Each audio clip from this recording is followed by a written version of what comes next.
The thoughts, opinions, and general overall shades thrown on High at 9 News are those of the individual speakers and not those of High at 9 News, its audience, or its advertisers. The statements made do not constitute medical, legal, or financial advice, and for advice tailored to your specific situation, please consult with a licensed professional.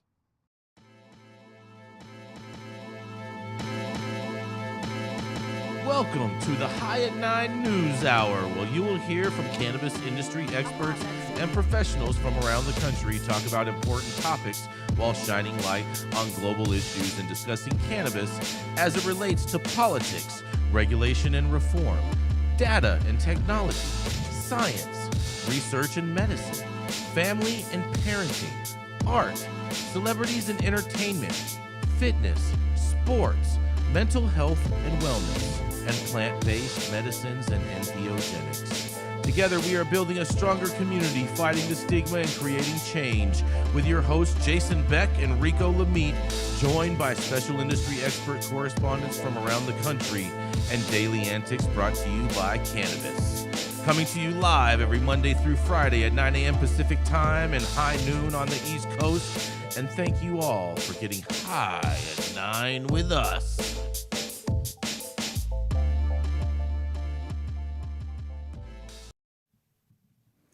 Oh, yeah. Good morning, everybody. That's right. It is Tuesday, October 3rd, and today is National Techies Day, National Boyfriend Day. That's right. It's my day, you guys. It's also National Fruit at Work Day, World Temperance Day.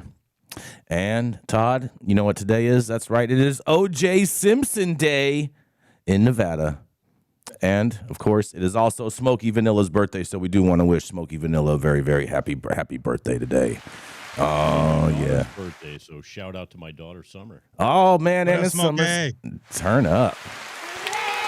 Yes. Well, thank you for joining us and getting high at 9 with us. It's also high noon on the East Coast, and please remember to like, share, and subscribe to us on all social media platforms. Use that fancy little QR code right there in the top-hand corner of your screen to see where we live on the internet. And we're live every Monday through Friday on YouTube, and we're also now streaming on Rumble, Twitch, Facebook, and Twitter.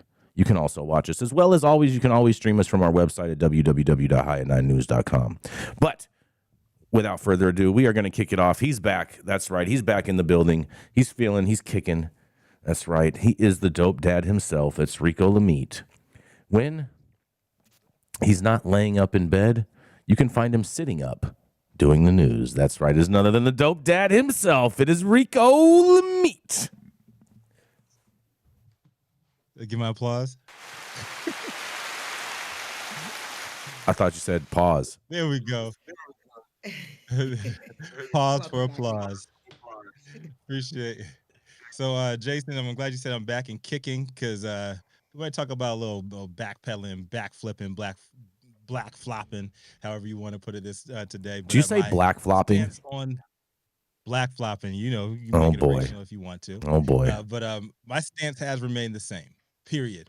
But we're going to be talking about the Safe Banking Act, since the Safe Banking Act was recently resurrected and rebranded as the quote-unquote Safer Banking Act. We have heard several in favor speak out with their arguments as to why it should be passed. What we haven't heard yet is reasoning from the big names in opposition to the measure. One of which is newcomer on the issue, who my esteemed co-host Jason Beck and our Washington insider Gretchen Gailey have had no problem calling out several times for not understanding how a pro-social equity representative could go against the grain on something they believe will help the very people he's blocking the bill from in the first place, Raphael Warnock. Well, Senator Warnock and other advocates are now speaking up on why they believe SAFER is not what everybody thinks that it is, and while they'll remain firmly against it. In short, their arguments sound very familiar to why folks have left on the left in opposition on the first million times safe banking failed, and why it's going to fail again this time before.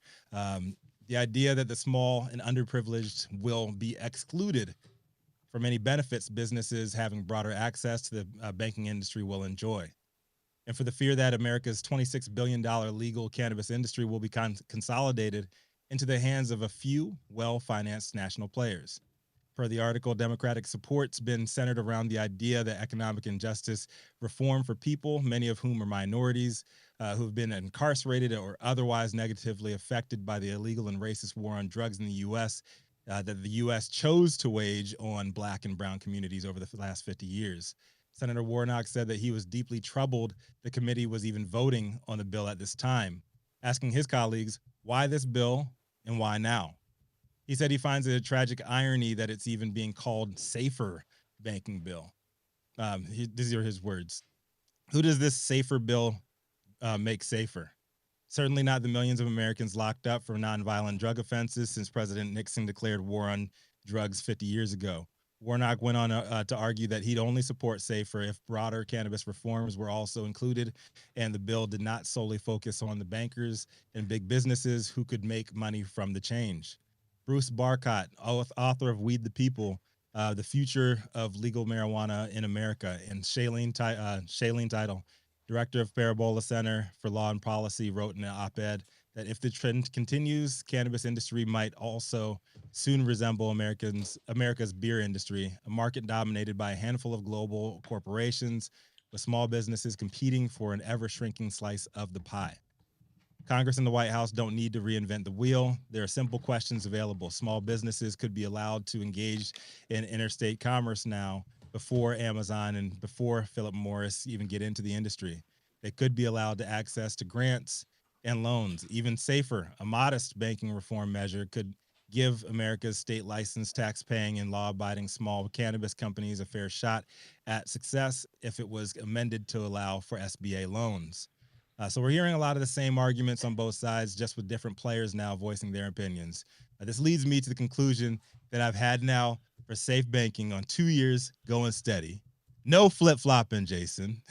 This whole safe banking, or the new and improved safer banking, this whole thing ain't gonna pass. It's a waste of time, and it's a distraction to minority-owned and small businesses that genuinely think its passage will help them out or the communities that they represent.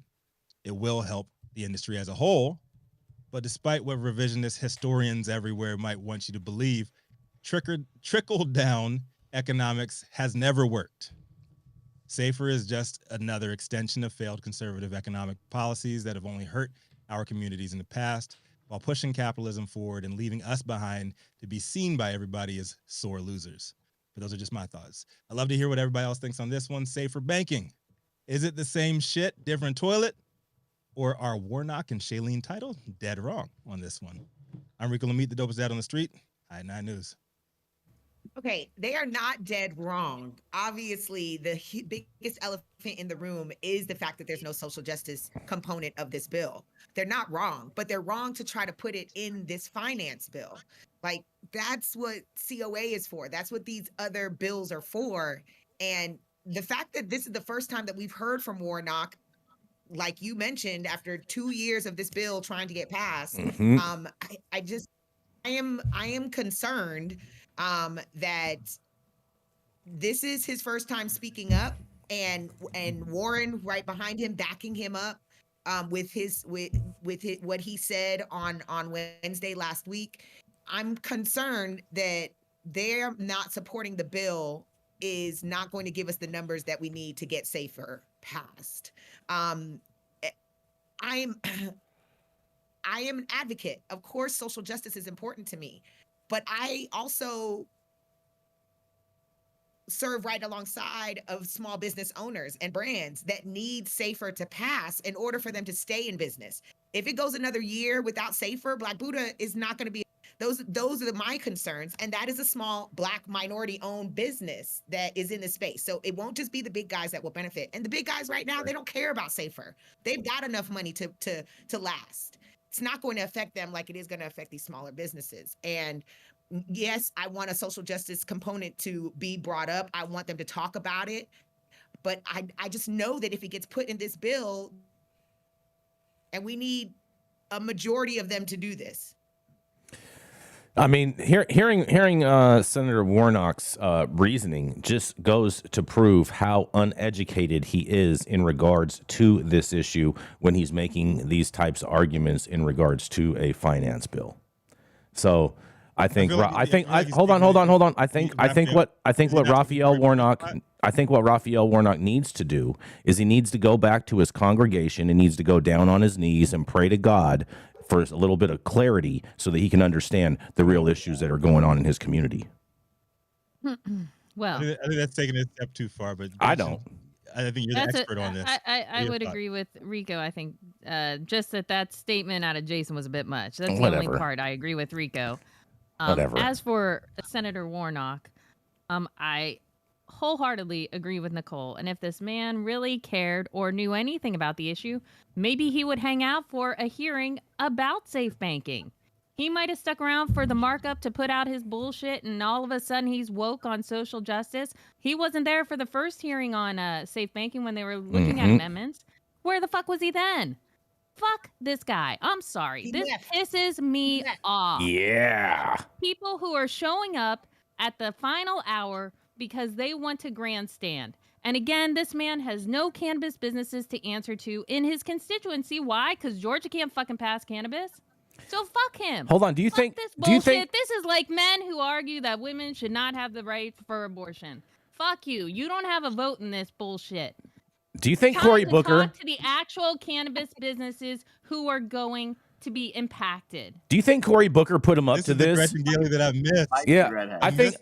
I'm sorry. It got me pissed. I think Cory Booker. I was gonna start working on my swearing too, and y'all just fucked that all Oh up. man, I think Cory Booker put Raphael Warnock. He did that. I think Cory Booker put Raphael Warnock up to this because he does have constituents in his states that need safe banking, and then that way he doesn't have to be the grandstander and take the brunt of the burden, and Raphael Warnock can just be that sacrificial lamb. Because Cory Booker has become a co-sponsor of Safe, so That's what I'm saying. That's my point. They've switched. They've switched. Raphael Warnock taking Cory Booker's. Exactly. Cory Booker's. That's exactly what I'm saying. Thank you, Rico. The exact same stance that Cory Booker took. Exactly. Initially, when when he y'all was start like, to know how Washington works, then you I can will die call on me. this I'm hill. tired of having arguments with people who don't know dick. What's next?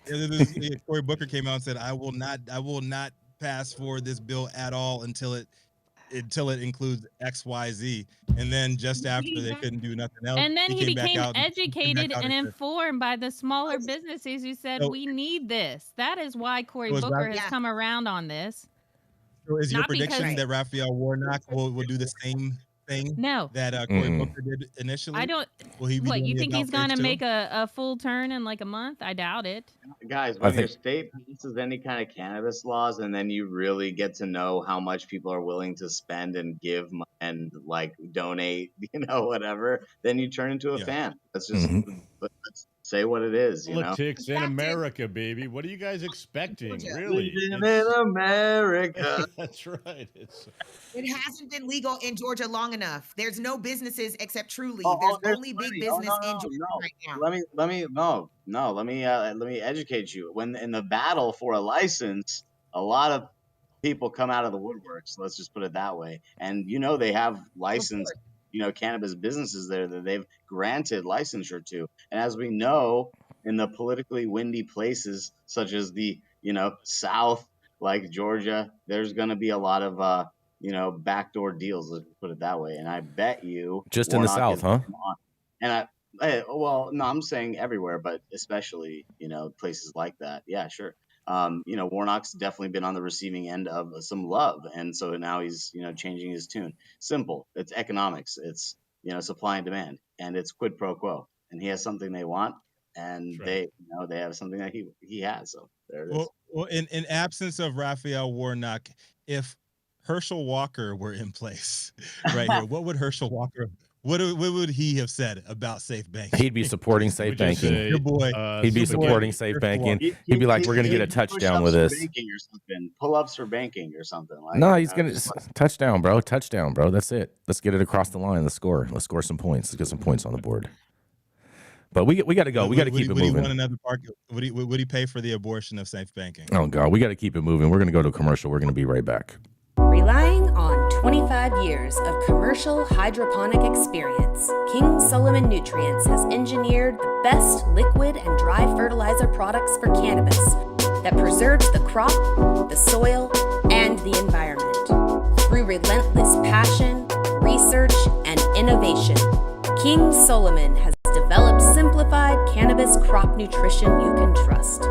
It was created for farmers, by farmers. Don't mess around, try the crown.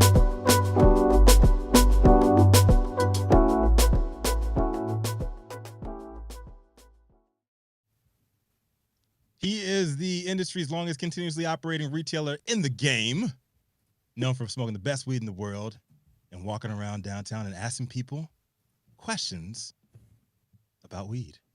Coming to the stage next, y'all know who it is, my partner in crime, Jason Beck. Oh, yeah. Good morning, Rico.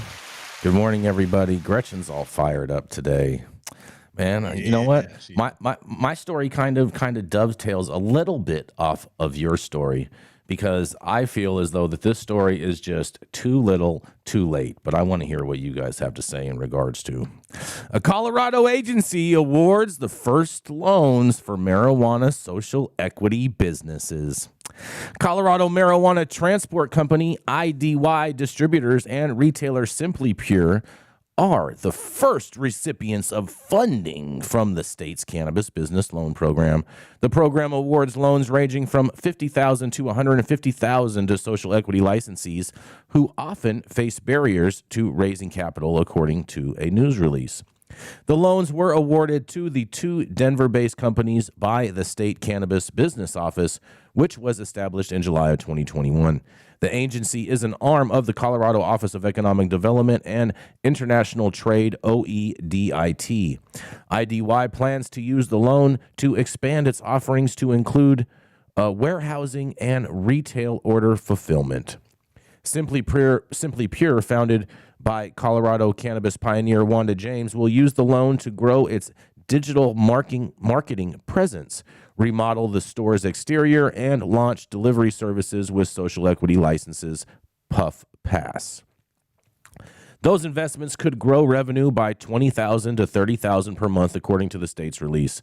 And in a quote, "Small businesses are an engine of Colorado's economy, and we are thrilled to promote greater equity in the cannabis industry while making it easier for these businesses to grow," OEDIT Executive Director Eve Lieberman said in a statement. And they also said, by expanding operations and adding new services, they will be poised to increase revenues, improve the longevity of their business, and create new jobs.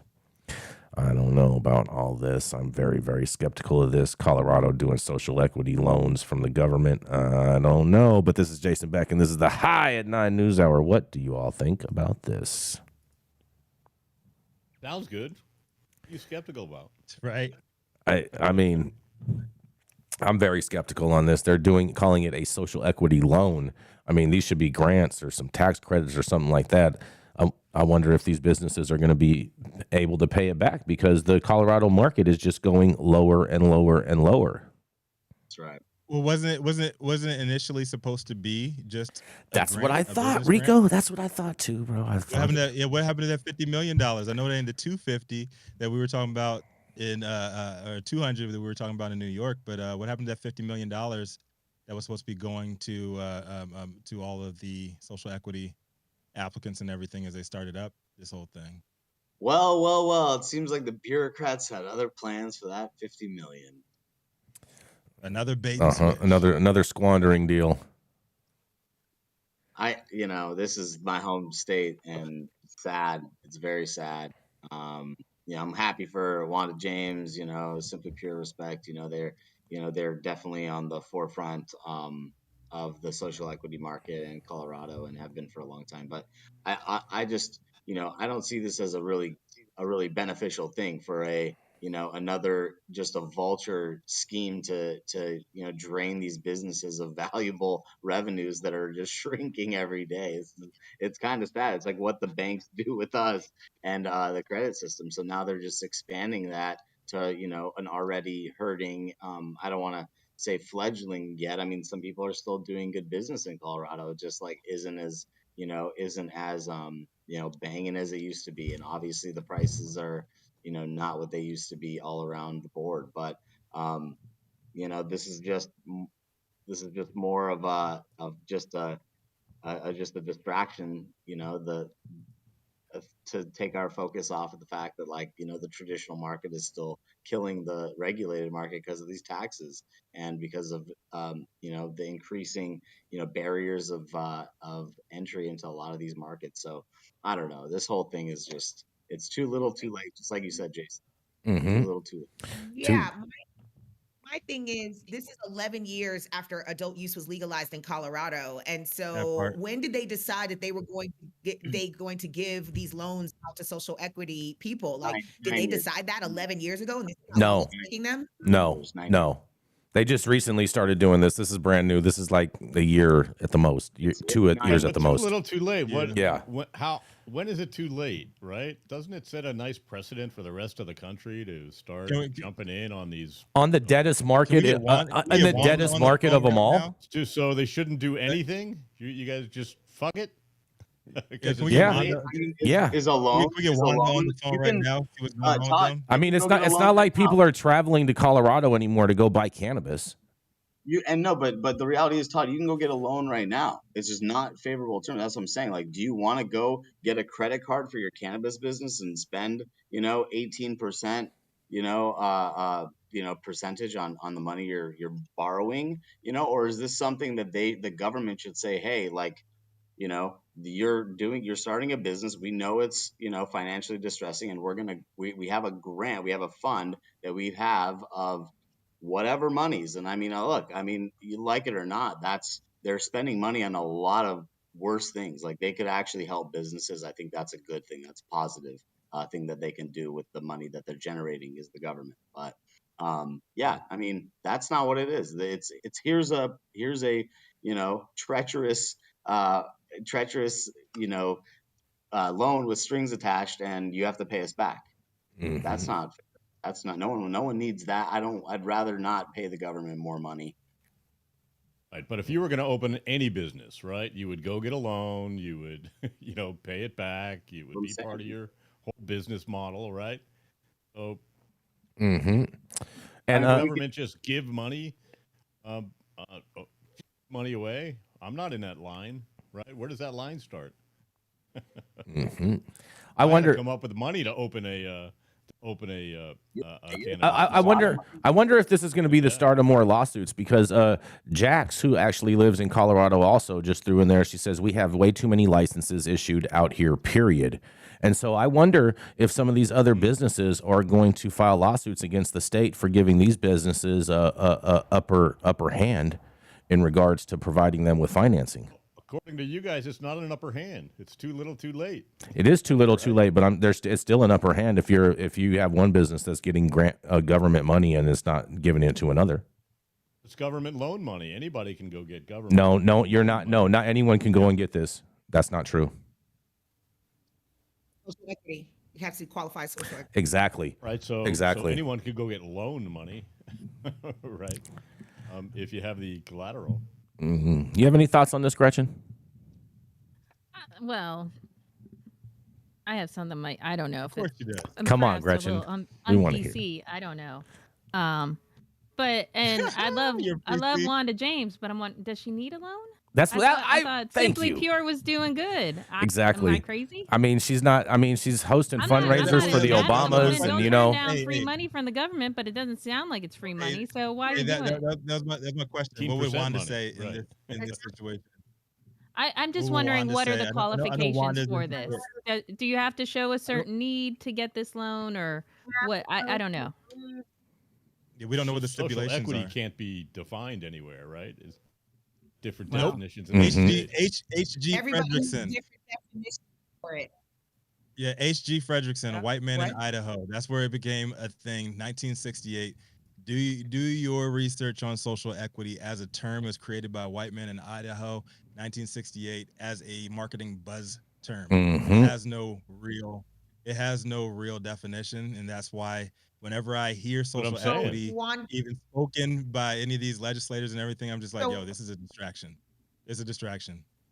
It's not gonna So get passed. Wanda James's brother went to prison for cannabis. Yeah. And so I know that In some states, they say if you can prove that you or a direct family member was affected by the prohibition of cannabis, that qualifies you as social equity. And so we know her as a businesswoman, and so she might not have actually gone to prison or have a record, but family members do. Yeah, and so that might her as social. I just don't. I was a lot more bullish on this bill before they called it social equity, because before it was a minority disparagement, a stopgap measure to support businesses.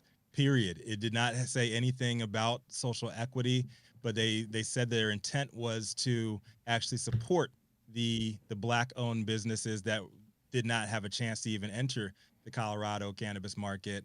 But now they're just explicitly calling it social equity, and they're explicitly calling it a loan towards equity candidates in Colorado. And that's why I'm like, I have a lot of pause with it now, because now you're lumping in 10 years late, lumping in the same arguments that have hampered social equity in other states. Very, very true. And on that, we're going to keep this train moving, because we know how Gretchen is about time. That's right. She's the feisty redheaded conservative that loves to keep us on a ticker. That's right. That's right. It is none other than the Miss Gretchen Gailey. Where's that applause, Good Adam? afternoon. There should be applause. There we Yes, go. Adam. What are you waiting on? Typical man, slow on the tape. All right, let's go. Headline: Lawyer is suing the feds for a copy of the Biden administration's marijuana rescheduling letter. A federal lawsuit is stepping up pressure on the U.S. Health and Human Services Department to release a letter at the center of the Biden administration's recent recommendation that the DEA reschedule marijuana. A complaint filed Friday in U.S. District Court in Washington, D.C. by attorney Matthew Zorn said the letter has become an item of public interest and asked the court to compel HHS to release what the suit calls improperly held agency records. The existence of the ostensible rescheduling recommendation letter from HHS Assistant Secretary for Health Rachel Levine to DEA Administrator Ann Milgram was referenced in an August 30th report by Bloomberg News, though it has not yet been made public. The same day that article was published, an HHS spokesperson confirmed to Marijuana Moment that the department provided its scheduling recommendation for marijuana to the DEA on August 29, 2023. The day the news broke, plaintiff Zorn filed a Freedom of Information Act request through an HHS online portal seeking to obtain the referenced letter. His lawsuit alleges the department has failed to respond to that request in a timely manner in accordance with the law. HHS has not produced the requested record and did not make a timely determination within 20 days, the complaint alleges in a series of brief paragraphs. The plaintiffs requested expedited treatment. HHS did not make a timely determination on expedited treatment, and plaintiff seeks court ordering HHS to produce the requested record to plaintiff. Zorn's suit asked the judge to force HHS to expedite his request and direct the department to immediately produce the requested record. It notes that Zorn intends to post it on the internet for free on his Substack website, where he first announced the new lawsuit. Despite a slew of news coverage and industry commentary on the potential for rescheduling marijuana to Schedule III under the Controlled Substances Act, no one outside the government and Bloomberg News seems to have obtained or even glimpsed the rescheduling recommendation. This document is one of the most important documents from a government standpoint, and it doesn't seem like anyone is fighting for it, Zorn told Marijuana Moment. While he said he's aware of some journalists who are seeking it, I'm not aware of the cannabis industry doing anything to make the letter public.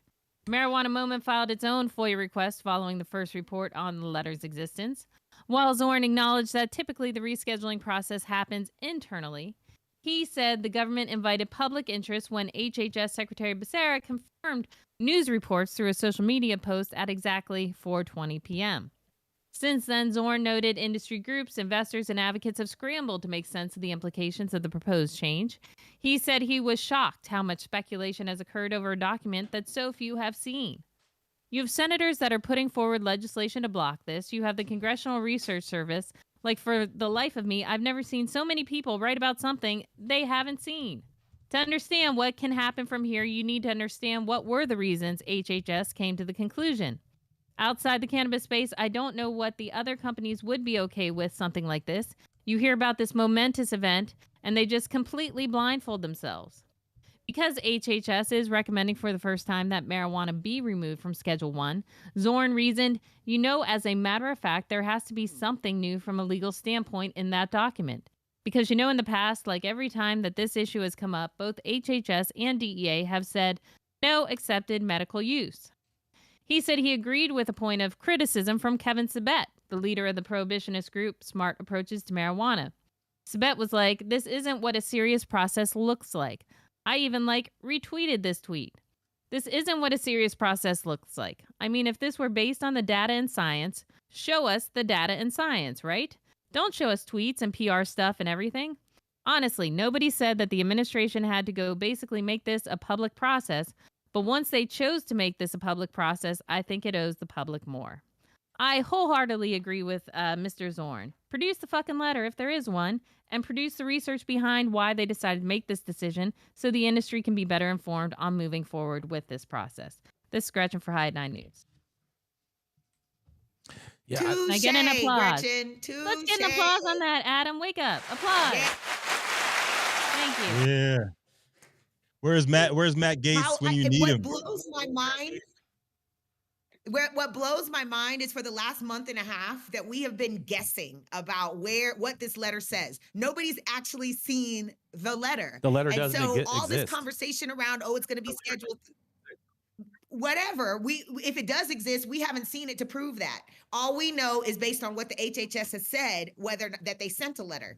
And my concern is if we are debating on whether or not it's going to be a Schedule 3 or Schedule 2 or Schedule 4 or Schedule 5, and none of us know because we haven't seen the letter to see what their recommendation was or is besides take it out of a Schedule 1, then we are chasing our tails. There's no way to plan or execute a plan to either go against what they're recommending or make a better recommendation if we don't know what the letter says.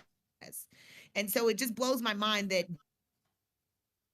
for the last 60 days almost is it the letter says, and no.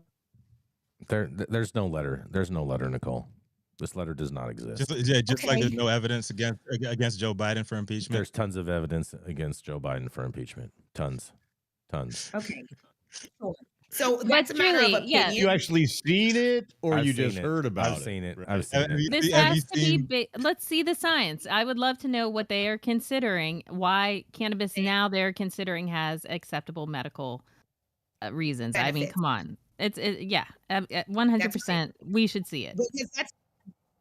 And when this whole process for the last 30 years, and when this thing actually goes down, there will be a hearing, there will be a comment period, and it would be nice if the industry could be prepared for that before it actually happens. And we could do that if we could see what the reasoning is.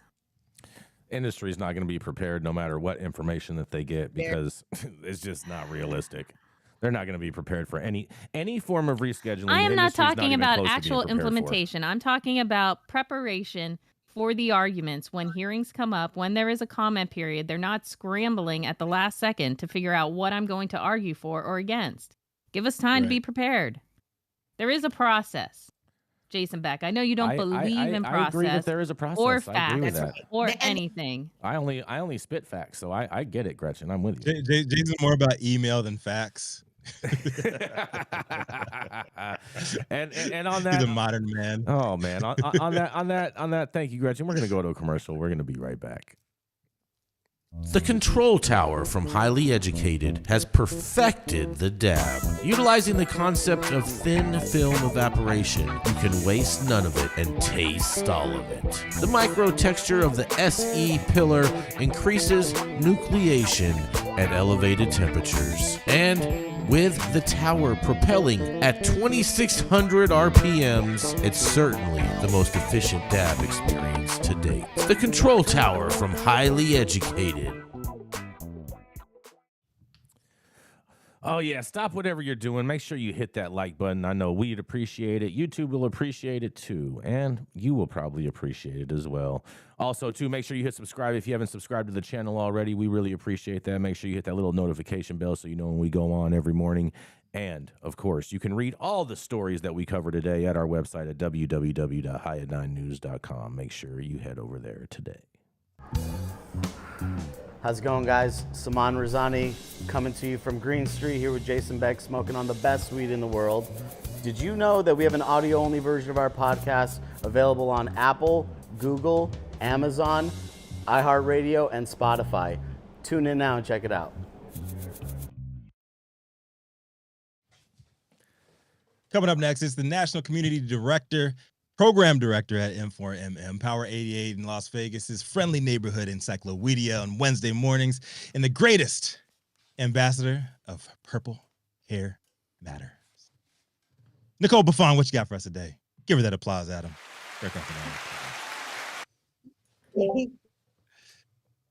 Thank you so much, Rico. I really do miss seeing your face. And good morning to my Canna fam out there. My story comes out of South Africa. There are some new cannabis laws coming to South Africa very soon here. The Portfolio Committee on Justice and Correctional Services has again opened the Cannabis for Private Purposes bill for public comment. The amendments relate specifically to children under 18 years of age. The committee is looking for alternative solutions in addressing the matters of the prohibited use, possession, and cultivation of or dealing of cannabis to children, with the best interest of the child kept in mind. The committee has suggested amendments to the Children's Act of 2005, the Prevention of Treatment from Substance Abuse Act of 2008, or other relevant legislation outside the criminal justice system. This marks yet another public consultation process for the bill, which has been before the National Assembly since September of 2020. You thought that it took a long time for us to get shit done here. They've been working on this for 3 years. Following widespread consultations and a slow legislative process, the National Assembly granted the portfolio an extension of inquiries into the bill in February of this year. Amendments to the bill are due to a high court ruling in 2017, which ruled that several sections of the Drugs Act and Drug Trafficking Act are unconstitutional. The Constitutional Court then seeks to allow for the cultivation of a stipulated quantity of cannabis plants, possession of a prescribed amount of cannabis, and the use of cannabis. It also aims to expunge the criminal records of those convicted of possessing or permit for commercial activities involving cannabis. Studies have shown that South Africa can benefit from the cultivation and export of cannabis, with the medicinal applications alone having the ability to contribute over 100 billion in rubles a year to the economy, creating over 100,000 jobs in the process. However, despite promises by President Ramaphosa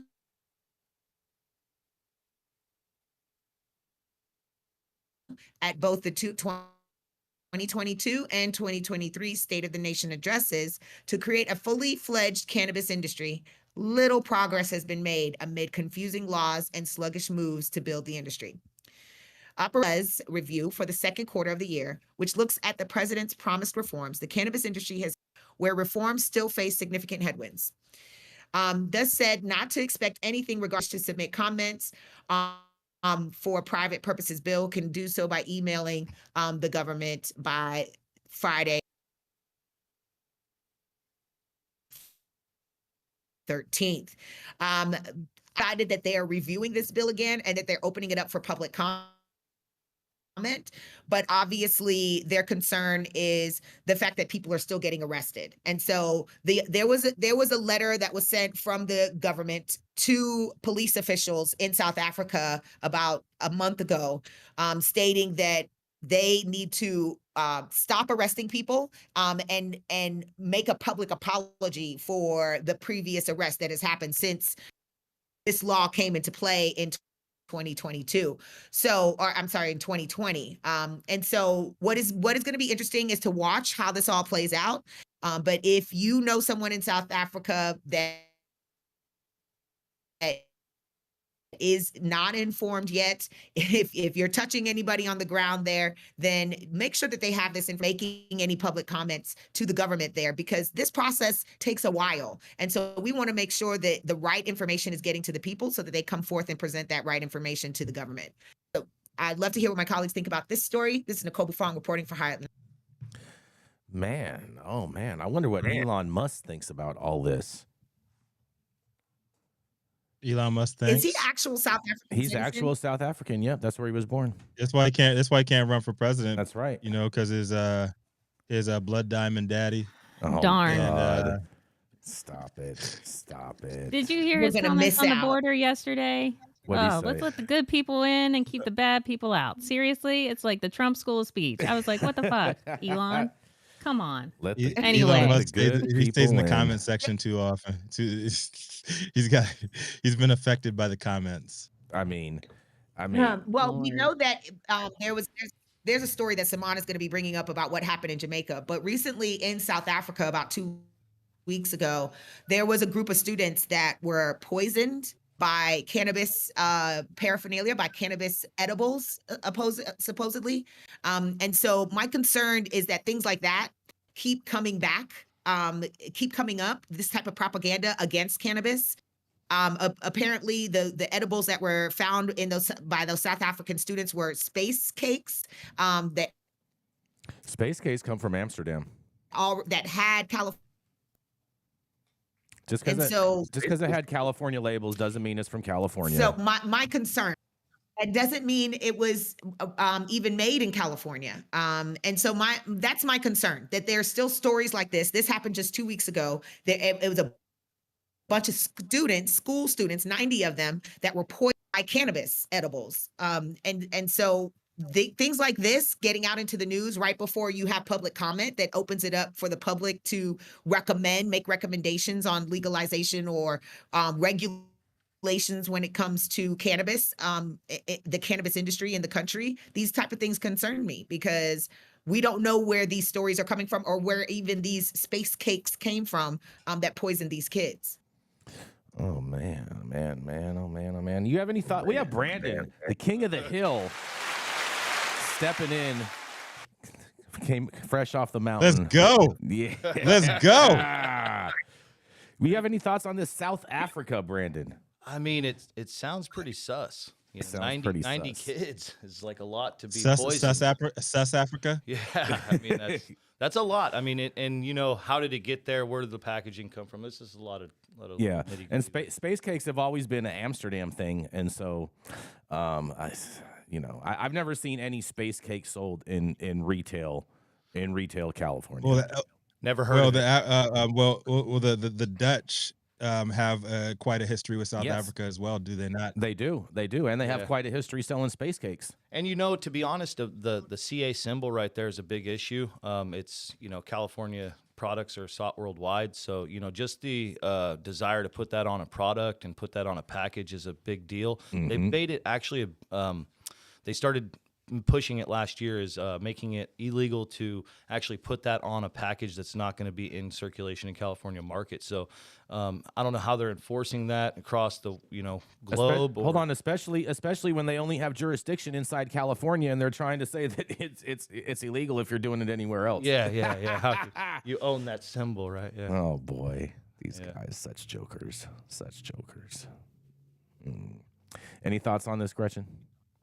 I leave the South African expertise up to a beautiful goddess of purple plant magic. Not my domain. Magic. Not your It area. just sounds huh? like more and more. Looks like we're headed into another era of apartheid. I guess Apartheid. Gretchen doesn't want to comment on this because she's not a FARA registrant. Doesn't matter what. A FARA registrant.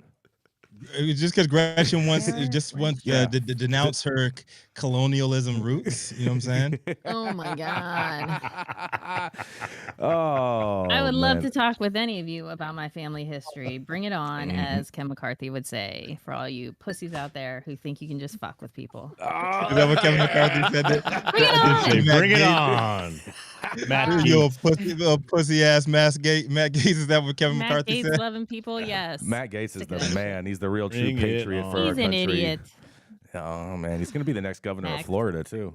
But Fucking God. A. yeah, That is so pathetic. Oh yeah, Probably so with pathetic. those freak shows down the there. great state, the great free state of Florida.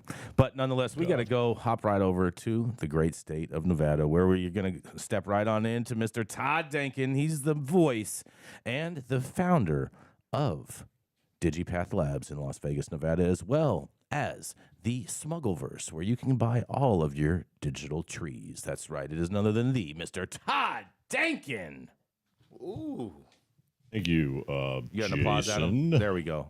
Adam. Ad- Come on, this is- Adam. On applause. I can do my own applause. It's all right. It's all right. I got a mixer too. I could do my own applause. Listen. Oh, yeah. Celebrate your own damn self. Hell yeah. Hell yeah. And happy birthday, Summer. My daughter. Oh, more government are stopping testing for cannabis. Michigan drug testing for pot ends. Most government employees. This is an article out of High Times. Most government jobs in Michigan will stop drug testing prospective employees for cannabis, a rule change that took effect on Sunday. The changes also provide people who've already been denied jobs for positive THC drug tests an opportunity to get the sanctions retroactively rescinded. The rule change was first proposed to the Michigan Civil Service Commission by John Nodke, Personnel Director, on May 12th. At July 12th meeting, the Michigan Civil Service Commission approved the proposed new change and adopted rule amendments to allow rescinding active sanctions for some applicants who tested positive for cannabis in drug tests since 2020. Amended rule reads, quote, a drug test is required. An appointing authority shall require testing for marijuana, cocaine, opiates, amphetamines, phencyclidine, except that marijuana testing is not authorized for a pre-employment drug test for a new hire to a position that is not test designated and cannot be used to rescind a conditional offer of employment to such a position. 4. If an agency requires testing for other drugs, it must first obtain written approval from the director. A request must include the agency's proposed initial test methods, testing levels, and performance test program. When conducting reasonable suspicion or post-accident testing, the agency may require testing for any drug listed in Schedule 1 or 2. Commissioner Nick Ciamiatro, no, I said that wrong, Sierra Matero, said the change is needed to comply with Michigan's adult use cannabis statute, which was approved via statewide ballot measure in 2018. Voters also legalized medical cannabis 10 years earlier with the approval of the state's 2008 ballot proposal. The commissioner told MLive, whether or not we agree with it or not is kind of beyond the point. Use of marijuana on the job is different than having used it months before you take the test. It doesn't make sense to limit our ability to hire qualified people because they took a gummy 2 weeks ago. Michigan residents made the decisions to treat recreational marijuana, much like alcohol, said Commission Chair Jace Bolger. 2 years ago, Michigan Attorney General Dana Nessel sent a legal opinion to Michigan's Unemployment Insurance Appeals Commission, which argued that employees fired from their jobs for cannabis use outside the workplace are technically still eligible for unemployment benefits per state law. It said marijuana was not used on the job or on the employer's premises, nor did it impair the employee during work hours. People spoke loud and clear when they voted in 2018 to legalize marijuana once and for all. Nobody over 21 can be penalized or denied any right or privilege solely for legally using marijuana. Employers cannot control their employees' private lives by calling the legal use of marijuana outside of work misconduct. This arguments appears to stand and go beyond unemployment benefits. A major reason to update drug testing policies is utter failure in deterring job candidates from refraining from smoking. Drug tests for THC hit an all-time high just months ago, according to one analysis. According to Quest Diagnosis Drug Testing Index analysis that was published on May 18th, post-accident workplace drug testing hit an all-time high in 2022. Last year, 7.3% workforce drug urine samples contained cannabis, in comparison to only 6.7% in 2021.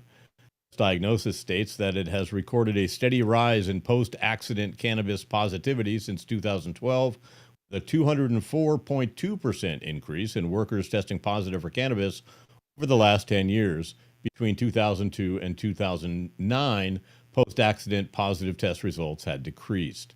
The Report indicates that cannabis was the primary reason that workers' drug tests have been positive, but other substances such as amphetamines has also contributed to the increase, cannabis increasing by 10.3% and amphetamines increasing by 15.4%. 2022, the most common industries that saw a rise in positive workplace drug tests, accommodation and food services at 7%, retail trade at 7.7%, and finance and insurance at 3.6%. In September 2022, New Jersey regulators issued employment guidance for cannabis rules in the workplace, which is meant to support employers' rights to create and maintain safe work environments to affirm employees' rights due process. Changes are taking place at the federal level as well. In February 2021, here you go, Biden administration announced a new policy that would allow applicants to be hired even if they had previously consumed cannabis. I quote the policy from the White House. White House's policy will maintain the absolute highest standards for service and government the president expects from his administration, while acknowledging the reality that state and local marijuana laws have changed significantly across the country in recent years. Well, Todd Denkin with I9 News. Should testing for pot just go away completely? I think it should. I mean, then you'd be out of a job, Todd. No. Okay. I'd be out of a job? Yeah. Oh, we don't test for pot. We test pot Okay. for safety and potency. We're not testing pee. We're testing pot. He's not for the people. He is the people. That's right. I mean, Now, I think, yes, of course, testing people for marijuana use should absolutely be out the door. Crazy. There's no way to test to determine if you are intoxicated at the time that you are at work, unfortunately, or like at the time that you are driving, to test for impairment, because cannabis stays in your system for 30 days. But I absolutely think that it should be treated like alcohol. If you're not doing it while you're at work, then it should be fine. well, and not You to know, mention, if you're at work, answer me this. If you're at work and say you have a back injury and you have to take some kind of Percocet or pain pill or Right. something, or you have allergies and you have to take an allergy pill, or you have some other ailment where you take a regular dose of medication to get you through the day. Is that okay? Right. Or is it just pot that's not okay?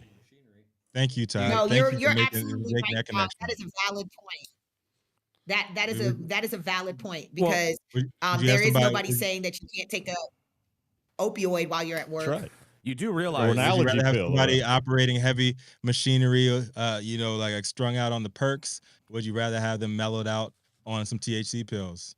You do realize 100% that's THC. against the California Labor Code, right? Because you're allowed to be able to drink one beer on your lunch break, and so therefore the equivalent of that would in essence be one joint. One joint. Yes, and so therefore One joint rule. Therefore, legally, we need to propose a bill. Yeah, we need Can to- we need to- you help us in doing that, Gretchen? One joint Propose a rule. bill. To Yes. One joint. One Yep. joint for every employee. for every If it's 4 a hours big, of work. what if it's a big how do- cigar every joint? shift. I was going to say, how For do they each shift. quantify that? How do they quantify that? One joint it for all every depends on shift. how big you roll, bro. There's a diameter. There's a diameter that it can be. My lunch break's this Gotcha. long, so I got to make sure it's sized just right. You Right? see what I'm You saying? need XL? You need some XLs with this? Lordy. That's it, Gretchen. It's like just a Lordy. shot. It's like a shot and a beer. I'm so grateful that It's like a shot and a beer. We'll I'm call so it. grateful that I get to smoke on the job, because I'm on my job right now, and so I'm grateful that nobody's checking Yeah. whether or not. Amazing. Checking. Look at that. Checking. I'm gonna check and make sure you are smoking. Oh, there you go. Hell yeah. Well, in the Right. spirit of keeping it on time and appeasing a mother time here with us today. Mother There's no time. appeasing. We're a 1-hour show. F you people. Let's Mother actually do time. an hour. Mother time. That's awesome. Mother time doesn't have to be here. Fuck you people. We love you, Gretchen, and you know that I'm glad to be back. I'm glad that you're here, giving us all the spice that we need on Talk About It Tuesday. You're just eating into Right. Saman's time, but keep going. It's all good. Up next, he's a patient advocate, 15-year industry vet, award-winning solvent extraction pioneer, currently focused on helping menopausal women say hello, hi again. But above all else, he is a dope daddy. Bringing us home today, Saman Razani. Give him a round of applause, y'all. Give him a round. Thank you. Salute to everyone out there, the fans. Salute to Third Gen family, Brandon. Respect. There's been a lot of fun stuff in the news. I was at PuffCon, saw you, afterwards. So I'm sure we're gonna get to that. I'll quickly read through the news from Jamaica, and some children hospitalized after eating the ganja, and apparently we got some some rules that they got to follow with the cannabis out there when we make these new products. So this one's coming from BBC News. More than 60 children have been taken to the hospital in Jamaica after eating sweets containing cannabis, the country's first education ministers said. Fayval Williams wrote on X, formerly Twitter, that the primary school pupils were from the St. Ann's Bay Area, about 80 kilometers from the capital, Kingston. She said some children experienced vomiting and hallucinations. I bet they did. None are reported to be in serious condition. The doctors and nurses are all doing all they can to ensure the students recover, Miss Williams wrote on X, adding that several of the children had to be put on intravenous IV drips. One little boy said he only had one sweetie. That's how potent this product is. Danger. Ms. Williams said the children were all from St. Ann's Bay Primary, but local news agency have reported that students from a nearby Ocho Rios primary school were affected. The children are thought to be between the ages of 7 and 12. The principal of the latter school told the Jamaica Observer that a lone vendor had some sweets sold some sweets to his students. The head of St. Anne's Police Department, Senior Superintendent Dwight Powell, has urged any person or anyone with any information about this incident to contact them directly. Ms. Williams posted photos of the product packaging, which is thought to have contained the sweets, which specifies that they are not to be sold to minors. Each is said to contain 100 milligrams of psychoactive substance delta-8 tetrahydrocannabinol, which is generally considered to be a high dose for an adult. According to the U.S. Food and Drug Administration, delta-8 has intoxicating effects. The sweets, which were not FDA approved, were produced by a company based in the U.S. state of California, where cannabis is legal. Jamaica decriminalized the possession of small amounts of cannabis, also known as marijuana, for personal use in 2015. However, Health Minister Christopher Tufton told the Jamaica Star that the government did not allow the import of edibles containing the drug. The incident comes more than a week after around 90 children fell ill in South Africa after eating drug-laced muffins that officials say they had bought from a street vendor. And that's the story. That's Saman Razani reporting for High 9 News. What do you think about delta-8 on the islands, man? Yo, did it say that? I have so much. Did I hear you wrong when it said that the teacher sold these to the kids? No. That you heard me wrong. I'm high. I'm definitely high today. Bro, That's this what is She's got to earn. I didn't read that in the article. this is insane. No, there was a But vendor. I did hear you say that. There was a lone vendor. There was a lone vendor. No.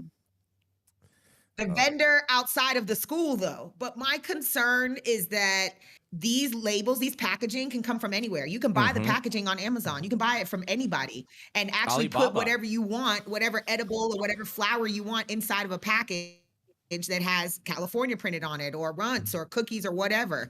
I've seen them. I see these packaging in Trinidad. I see pictures of it on the chat that I'm on. Like this product gets everywhere. And if it is the actual product, it hasn't gone through testing. Nobody knows that that's actually what it is. And so it's dangerous that this type of narrative gets out there because we don't know what was ever in the package actually came from California. Right. Mm-hmm. I want to comment on something here about the packaging and stuff like that. When alcohol and tobacco and stuff was, brought up and all that went in, right? You're talking like they had to enact things to make sure people wouldn't, take it out the back. And then they put hefty like times on it. So people had to like people had, big enforcement and stuff like that, so it's like, that's what we're lacking right now a little bit, is the lackadaisical approach to this. So you have a risk reward. And so when you have people with no slap on the wrist, being able to do whatever they want, they can print packages however they want, they can do whatever they want. There's no repercussions. And that's what we're hoping for with like the federal approach and some of this other, people coming in, is they're going to make, as soon as they make the safe banking and they do all this stuff goes through, right? The next things are going to be like, hey, man, no more bogus packaging. Hey, and if we catch you out the back, then, that's like the RICO thing or something, They'll be doing something, but I'll tell you what. That's the package. For all the production that's going on, there's no way that it's sustainable with as many retails that are currently open as of today. That's just not. Well, we have a New York situation basically going on out here. I don't even think the packaging is the real issue. The real issue is that like there's all these hoops to jump through if you're a legal cannabis business, and for anybody that's a hemp business or whatever, they can convert CBD to Delta 8 and to Delta 9 and sell it in whatever state or whatever country and get it through customs because it's not THC from cannabis. That's a joke, right? Isn't that a joke? It's a joke. That's a joke. Yeah. It's a joke. It's the dumbest thing ever. Yeah. And you know what it is, though, is it's the big purge, I feel. Like they're doing this on purpose, and they know. That's why they're changing it. And then who's left after the dust settles? So it's all value in who it is. It's like this big corporate consolidation, and they did it with the fishing industry on the East Coast, where that one guy went and bought up all the rights for the fishing and the boating. And then you look at the harbor, and the guy owns all the boats, all the little fishing tickets, so he gets to catch all the fish. And then you have a monopoly, and then you drive the price back up. This is a play. Like, this is what's funny is we knew this was going to happen when in 2017 we were like, oh, we got to last 5 years. They're going to drive it through the floor and then swoop it all up. And people are going to either age out, get bought out, sell out, whatever. And then we're going to drive it right back up. And that's where we're at right now. There's no, it's so this year, and I'm going to kind of off subject right now. I'm sorry, but this year is underproduced. We're in drought-ageddon. And there's nowhere in sight it's going to go through 2024. So it's just a weird time, and nobody's talking about this. But, yeah, all of the consolidation of the licenses go to, like, old white people, like this is just old white people that own these companies. It's old money. You're not seeing family farms no more. You're not seeing the small guy, and it's hard for the small guy to expel that to the people and say, hey, this is who I am. I'm the small guy. You want to support me, because the corporate has blurred themselves with craft, and now we have corporate craft, and they have this fake wood grain that's hard for people to decipher between who to support and not, And that's just, but anyway, sorry, guys. No, you're all good, B. No, you're good, man. You're speaking the gospel, bro. Mm-hmm. Sorry. Yes, indeed. Yes, indeed. Final word on this one. Anybody? Got this one, Gretchen? Final word? I'm good. You're good? Gretchen's amazing. We're about to end on time today. 102. Let's Keep it go. rolling, man. TikTok, motherfuckers. Yeah. Mad salute. Mad salute. Everyone in the time.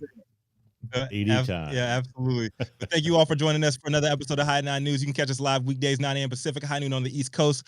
Big shout out to the super fans showing love, getting their comments posted live on the big screen. Our live audience members, online supporters, catching us across all media platforms, tuning in each day to the headlines of chaos we also call the developing cannabis industry. To our vetted correspondent team tuning in from all over, bringing us much needed variety of perspective and your respected opinions to the table. Our production team, Cloud Media Partners, House of Fuego, all our sponsors keeping the lights on, AV struggles to a minimum. And of course, the lovely Jaja Simone holding us down on all the other places, not here. As always, Cannabis Sativa L, the reason we show up to read these headlines every single day. Thank you, baby girl. It has been Tuesday, October 3rd, 2023. The show's over. You've all been blessed with the top industry headlines. Hope it was enough for you to put in your pipe and smoke at least until tomorrow.